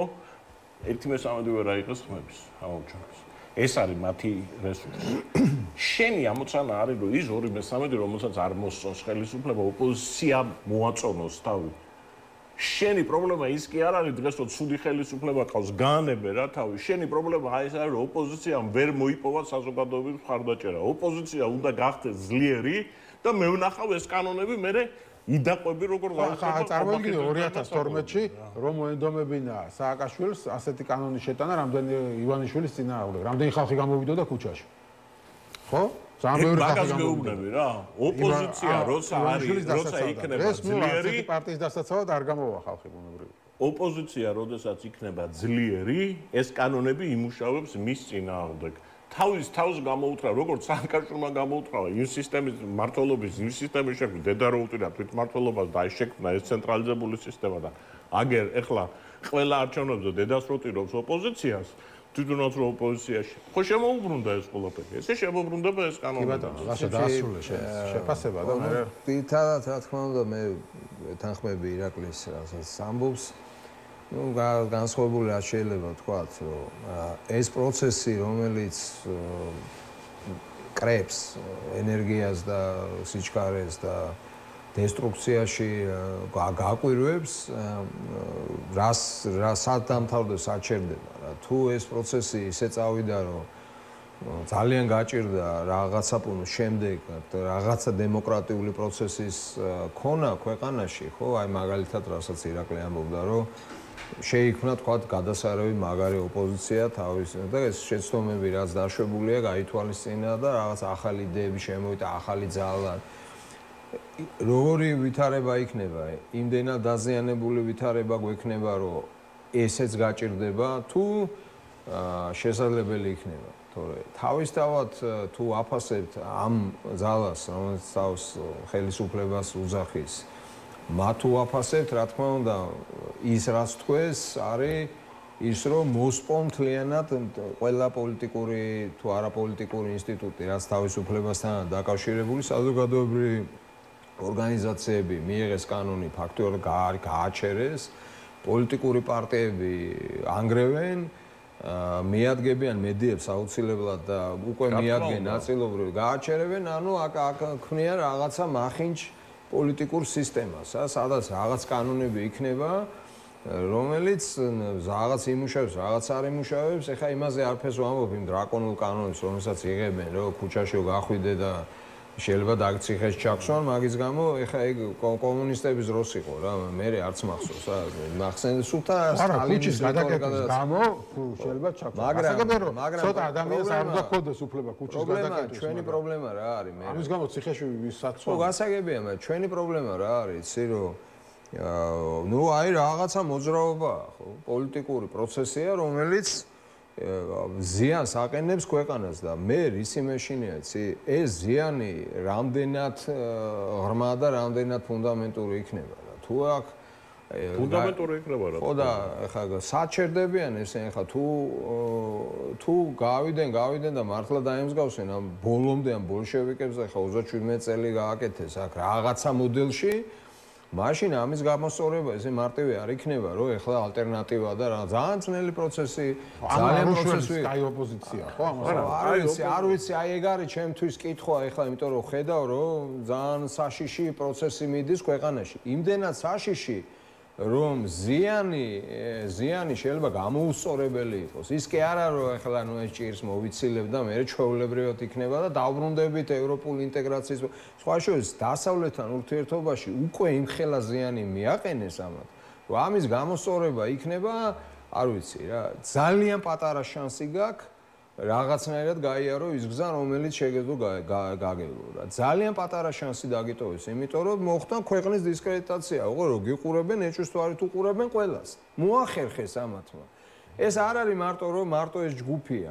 ზოგადად ქვეყანას მიაყენეს ძალიან სერიოზული დარტყმა. რა თქმა უნდა. ძალიან სერიოზული და ხა შიგნითაც ისე თუ და ბევრი მიდის სხვა შორის ეს ძალიან მძიმე თემაა, იმიტომ რომ ახალგაზრდები გარბიან ამ ქვეყნიდან. ეს ინტელექტუალური ფენე შრე რაღაცა, ხო, ჭკვიანი ახალგაზრდობა, რომელს იმედი უნდა ქონდეს გარბის, არავის აღარ უნდა დარჩეს ამ ქვეყანაში. გარბიან, სადაც დასავლეთში მირბიან, იმიტომ შეურღია და რა აღარ უნდათ აქ იბძვიან და ხედავენ პერსპექტივა არ აქვს.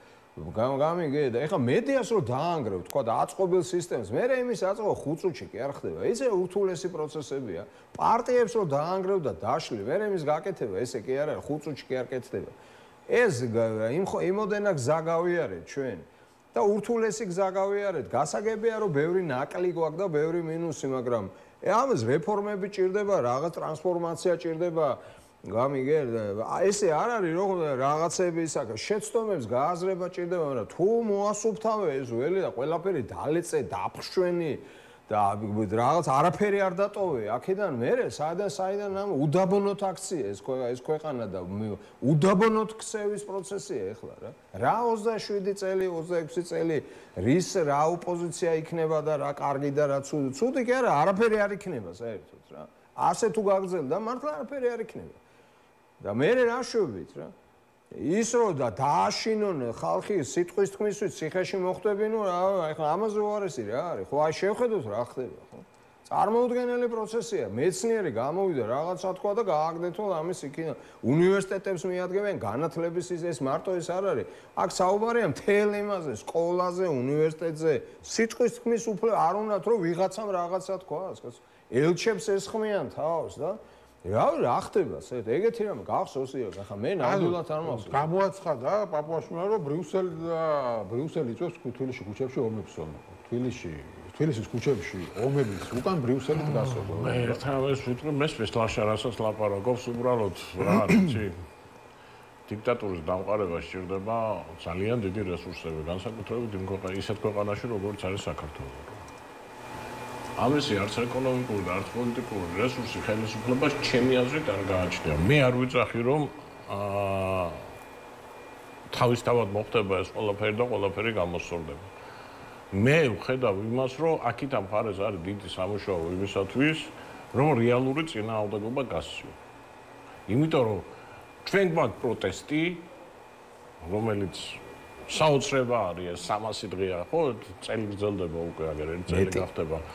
ერთი წელია პროტესტი გვაქვს, ოღონდ ერთი წელია ფაქტურად გაჩერებული პოლიტიკური პროცესი გვაქვს პარალელურად, რა. ანუ ამ უზარმაზარი პროტესტის გარდაქმნა პოლიტიკურ ენერგიაში არ ხდება, ხო?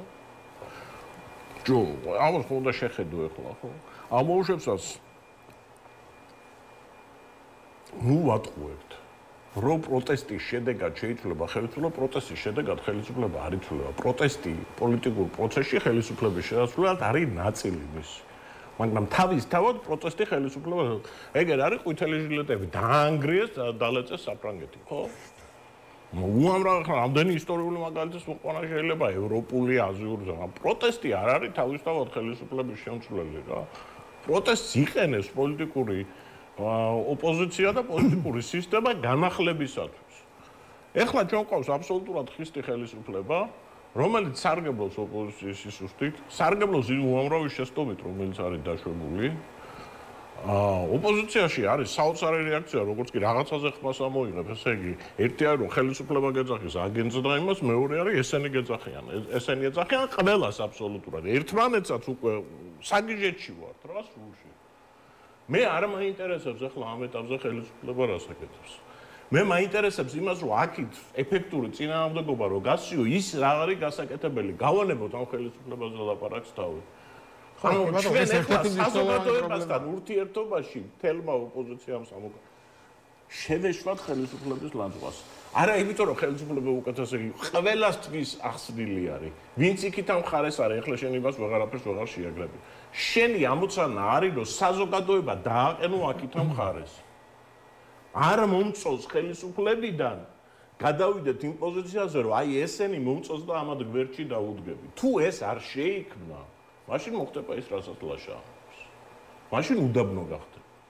მე ვფიქრობ რომ საზოგადოებაში არის რესურსი იმისა, რომ ძლიერი ოპოზიციური მოძრაობა შეიქმნას. ოღონდ პოლიტიკური მოძრაობა, რომელსაც ეცოდინება რა. ხო, მაგრამ ვისგან? ამათი ისევ გაერთიანებისგან, ამათი გაერთიანება არ გამოდის. ამათი ერთი წუთით. ამათით იქნება, სხვაცით იქნება.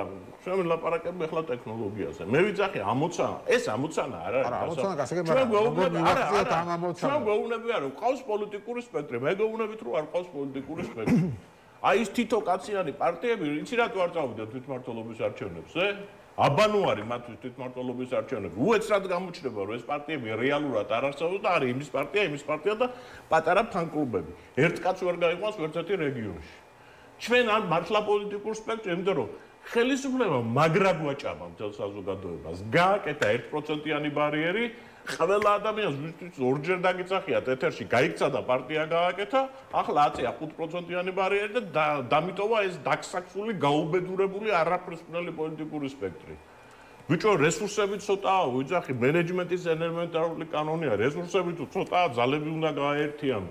ბიზნესშიც ეგრეა, პოლიტიკაშიც ეგრეა. არ ყავს პოლიტიკური სპექტრი, ეს არის შესაქმნელი. სახელები და გვარები პარტიების დააწერე და იკითხე რა. ანუ ახალი პოლიტიკური სპექტრი უნდა გაჩნდეს. ახალი უნდა ეს აიდან გაჩნდება და გარდაიქმნას. კარგი, მოდი, ვაშა, შენ რას ფიქრობ? იცი რა, გამოსავალი რა არის? მოდი ამ ლოგიკას მივყვები მე, ან საინტერესო მიყავს დისკუსია ამ ირაკლის, რა თქმა უნდა, შენ დახმარებით. კი, უნდა გაერთიანდე, მაგრამ მოდით ვთქვათ, რის გარშემო ერთიანდება, ხო? ერთია რომ ერთმანეთს არ უნდა აგინო და ეგ ხა ელემენტარული რაღაცა. შენ და მაგით დავიწყო. ეგ გასაგებია, არ უნდა აგინო, იმიტომ რომ შენ თავს იკლავ რა, ფაქტიურად ამგინები და მარცხდები და რასაც უნდა ის აკეთებს. თუ რამე გინდა, აი ეს არ უნდა აკეთო, რასაც აკეთებენ, მაგრამ ეს სხვა საკითხია რა. ეგ არის როგორი რამე, იცი რა, პირველ კლასელ ბავშვს რო ეტყვი, რო იცი რა ფანჯარას უნდა დალეწავდა, რა ქვია, მას ტროლებუში, ნუ დანით უნდა დაჭრი რაღაცა. ეს მეორე თემა, მაგრამ პოლიტიკური პროცესი ახსენა. რას ნიშნავს პოლიტიკური პროცესი? არის რა ხელისუფლებისთვის ბრძოლა, როგორი იბრძვი ხელისუფლებისთვის, ხო? რანაირად გასაგები ხა პროტესტი გაქვს და ქუჩაში ხარ. აბსოლუტურად ლოგიკურია, მაგრამ ხელისუფლებას როგორ ცვლი? აი როგორ ცვლი? ორი გზაა, ხო? ან ესე ცვლი, ან არჩევნების გზით ცვლი. ეს არის პრობლემა, ხო? იმიტომ რომ შენში რო დაინახოს საზოგადოების დიდმა ნაწილმა რაღაცა ფასეულობა, ღირებულება, იმას ჭირდება სხვა პროდუქტი, გესმის? ლოგიკურად იმას ჭირდება რა, რომ შენ ხარ პარტია, ესე იგი გაქვს წესიერი პროგრამა, ამიტომ გაიზარდა ეს ხალხი. ეს პოლიტიკოსები ვერ ხვდებიან, რომ ხალხს პროგრამა ჭირდება და გონიათ, რომ ხალხი რო ქუჩაში გამოსულია პროტესტით, ამ ტალღაზე მოახერხებენ შეცვლას და მეორე პროგრამები ყველაფერზე და სირცხვილია პროგრამაზე ვილაპარა, ადროს პროგრამებია და რა აბა რა არის პოლიტიკა რა? პოლიტიკა რა არის, რომ როგორი კრიზისული სიტუაციაც არ უნდა იყოს, ხო? ხელისუფლებას ეუბნები, მე ვცვლი ესე. სხვა შორის მარტო არჩევნებით ვცვლიო, ესეც საკმარისი არ არის რა. მე შე რო ეუბნები, იცი რა, აი მე კაი ტიპი ვარ, მომეცი და ხმა და ჩამიგდე ყუთში და არ ყოფნის ამას, იმიტომ რომ უნდა დაგიჯეროს, უნდა საინტერესო გახდე.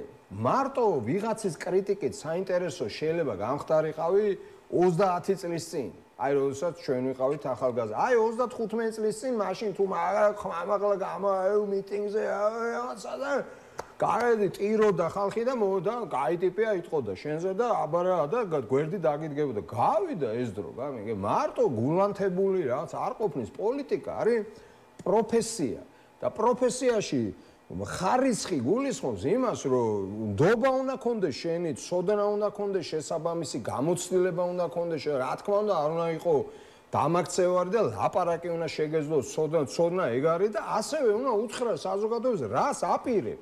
იმიტომ რომ იმას კონკრეტული ამოცანები გააცნობიერა ამ ხალხმა, რომ სახელმწიფოში ცხოვრობენ. გაცხოვრობს, გააცნობიერა რომ სოციალური პრობლემები არსებობს. რაც არ უნდა ილაპარაკო, არსებობს საგარეო პოლიტიკა, საშინაო პოლიტიკა, სასამართლო სისტემა, პროკურატურა, ეს არსებობს. ხანდახან რომ წამოგწდება პროკურორი ცუდი ტიპი, ეგ არ ნიშნავს რომ შენ მოეწონე იმ ამომრჩევლს და იმ საზოგადოებას არ ნიშნავს ამას. ეხლა შენ შეგიძლია მითხრა რა დროს ეგ არის, რა დროს ის არის, რა დრო, ყველაფერი რა დრო, აბა მაშინ რისი დროა? აი მაშინ რისი დროა? გამიგე, მაშინ როგორ იბრძვი, გამიგე? ამიტომ არის საუბარი ეხლა ამაზე რა, რომ უნდა შევთანხმდეთ რა. კარგი, თუ ვიტყვით რომ იდეალური საარჩევნო სისტემა გჭირდება იმისთვის, რომ არჩევნებში მივიღოთ მონაწილეობა, კი ბატონო, მაგრამ როგორ ახერხებ? რანაირად უნდა მოახერხო ეგ? და იდეალური რომელია? არ ვიცი, მაგრამ ამას ვერ იდეალური არ არის საუბარი, აქ საუბარი არის, რომ რაღაც ელემენტარული პირობები იყოს. გავიგე რა, ეხლა ჩვენ სულ ეგ არ არის საქართველოს. ეხლა მომისმინე, მე და ამას ბევრი არჩევნები გვინახია. ეს არჩევნო სისტემა არ არის იმაზე უარესი, რითაც ტარდებოდა საქართველოში რა. არც სისტემა და არც პირობები რა. კარგით რა. ეს არის, იცი რა, ყველაფერი გადაბრალდა გაყალბებას, იმიტომ გადაბრალდა ეს ყველაფერი გაყალბებას, რომ პოლიტიკოსებს პასუხისმგებლობა აერიდებინა ჩაგდებული კამპანიისათვის. ჩააგდეს 2024 წლის კამპანია მერაბ. პოლიტიკურადაც ჩააგდეს, როდესაც შვიდობის და იმის თემას არ უძღვნა და ორგანიზაციულად საერთოდ ვერაფერს ვერ უნდა შენთან მაქვს ხო ნალაპარაკები მაჟორიტარული სისტემა რომ მოისპო ამას ხო ოპოზიცია ეთხოვდა ხო დედა უტირა ოპოზიციას იმიტომ რომ ოპოზიციას რეგიონები დარჩა ცარიელი იმიტომ რომ პირველ 50 კაცში რო აიღო იმ 4 პარტიიდან 47 თბილისელი აქედან უმრავლესობა თბილისის აქეთა სანაპირო და ძალიან დიდი ბოდიში თუ რეგიონებში ტანზე არ შემოიხიეს მათი გულისთვის. არც ერთ სოფელში საარჩევნო შეხვედრა არ არის დიჩი ჩატარებული. და ეხლა ნუ აღარ მინდა გაგრძელება. ამიტომ მოდი რა მარტივად ვთქვათ ერთი რაღაცა. ძალიან კაი თემა დაიწყო ხო. რატო უნდა დაუჭიროს არ მოსწონს ხელისუფლება, ხო? ბიჭო, მოდი ავიღოთ თემები. ხო არის ჩამონათვალი პირველი 10 თემა რა, რომელიც აინტერესებს. მელაპარაკები, სასამართლო სისტემა ოკუპირებულია, ეს არის მითხარი რომელი პარტიის პროგრამული ნაწილი როგორ უნდა გავასწოროთ სასამართლო სისტემა. ის არა მე მოვალ და მე ავირჩევ და მე დავნიშნავ შენი ჭირიმე რა. ყველა ხელისუფლება მაგას მეუბნებოდა სასამართლო სისტემა იქნება დამოუკიდებელი. უმრავლესობით მოვალ და ჩემი უმრავლესობა დანიშნე იქ სალომეს და რო შეიკრიბენ რომ წამოიკითხო გული გამისკდა მაგას. სიგარების პრობლემა არსებობს. საქართველოს ევროპაში ბოლო ადგილზეა თითქმის ჯინის ინდექსის, ეს არის რეგიონების უთანაბრობის ინდექსი. კაციშვილი ამაზე არ ველაპარაკება. საშუალო ხელფასით ტრაბახობს ხელისუფლება 2000 ლარი მაქვს, მედიანური აღმოჩნდა 1300 არის, მედიანური არის როდესაც დაბალ ხელფასი. კაციშვილი ამაზე არ და მედიანური ხელფასი რეგიონებზე რო გადაიტანო 3 რეგიონი საქართველოში მე გამომივა აფრიკის ჩამორჩენილი ქვეყნების დონეზე ეკონომიკურად. ბიჭო, სიგარებაზე არ მელაპარაკები, აი უვიზოს ამოქმებენ. გავიგე მაგარი ძიმე თემა არის. 22%-მა ისარგებლა საქართველოში უვიზო რეჟიმით. 78% იმის თავი არ უნდა? უნდა როგორ არ უნდა, ფული არ აქვს შესაძლებლობა. შენ რომ ამ 22%-ის თემით ელაპარაკები, 78% გიყურებ, ბიჭო, რა უვიზოზე მელაპარაკები, მე პრობლემა სხვა მაქვს. იქამდე როგორ მივიდე, რომ იმის საშუალება მქონდეს. თუ შენ არც ერთ თემაზე არ ელაპარაკები, რაც საზოგადოებას აინტერესებს, მაშინ როგორ მოიპოვებ შენ მის რამდენიმე ეთერში ვთქვი და აქაც მოყვები ერთი თორე 90-იანი წლები იყო უცხოელებმა ახალგაზრდა პოლიტიკოსების შეკრიბეს ყველა პარტიის წარმომადგენლები და დააწერინეს რა არის მათთვის მათი აზრით რა არის მთავარი რითაც უნდა ელაპარაკონ ამომრჩეველს. დაწერა ყველა პარტია. მე ამათ ამოიღეს ამომრჩეველი რაც ლაპარაკობს მისთვის რა. აცილება იყო 90%. და დღეს მე მგონი 100% იყო. ამიტომ იცი რა ამას მედალაშა რომ ლაპარაკობთ ამა ხო ვილანძღებიანო ბიჭო ტრები კი არა ვარ ვიძახით რომ შესაძლებელია ეს უპატრონო რაღაცეები რა ასაგებია სამწუხაროდ დრო მოიწურა მადლობა დიდი გადაცემაში სტუმრობისთვის ირაკლი მელაშვილი ლაშა ტოღოში იყო ჩვენი სტუმრები ერთსაჩ ფეხბურთი იწყება ჩვენ საკრებს უსურვებს წარმატებას მე გემშვიდობთ ხვალამდე ხვალ შვილის დახევარზე შევხვდებით